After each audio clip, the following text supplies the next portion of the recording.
रहस्यमयी दरवाजा।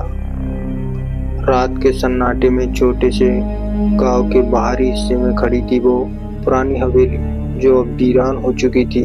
कहते हैं कि उस हवेली में एक रहस्यमयी दरवाजा है जो रेशम से बना हुआ दिखता है। उस दरवाजे के पीछे क्या है कोई नहीं जानता, क्योंकि जिसने भी उसे खोलने की कोशिश की वह कभी वापस नहीं लौटा।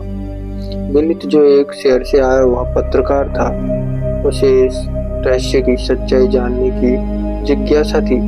गांव के बुजुर्गों ने उसे समझाया कि उस दरवाजे के करीब भी न जाए, लेकिन विनीत की जिज्ञासा के आगे किसी की एक न चली। वह रात के अंधेरे में अकेले ही उस हवेली की ओर निकल पड़ा। हवेली में घुसते ही उसे एक अजीब सी ठंडक महसूस हुई। चारों तरफ अंधेरा और सन्नाटा था।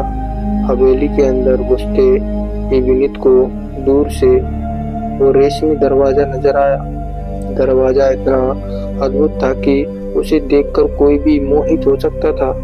दरवाजे के करीब पहुंचते ही विनीत को महसूस हुआ कि कोई उसकी ओर देख रहा है, लेकिन उसने ध्यान नहीं दिया। विनीत ने हाथ बढ़ाकर दरवाजे छूने की कोशिश की, लेकिन जैसे ही उसने दरवाजे को छुआ उसकी पूरी दुनिया ही बदल गई। दरवाजे के पीछे से अचानक एक जोर की चीख सुनाई दी और दरवाजा अपने आप खुल गया। विनीत ने देखा कि अंदर एक लंबा गहरा और अंधकार में मार्ग है। उसके पैरों के नीचे की जमीन अचानक हिलने लगी और वह दरवाजे के भीतर खींचा चला गया।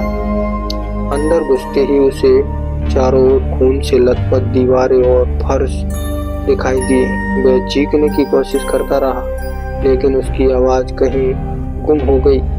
अचानक दरवाजा बंद हो गया और वह पूरी तरह से अंधकार में डूब गया। उसके कानों में कुछ फुसफुसाहटें सुनाई देने लगी। तुम्हें सच जानने की चाह थी, लो अब भुगतो। ये आवाजें हवा में तैर रही थी।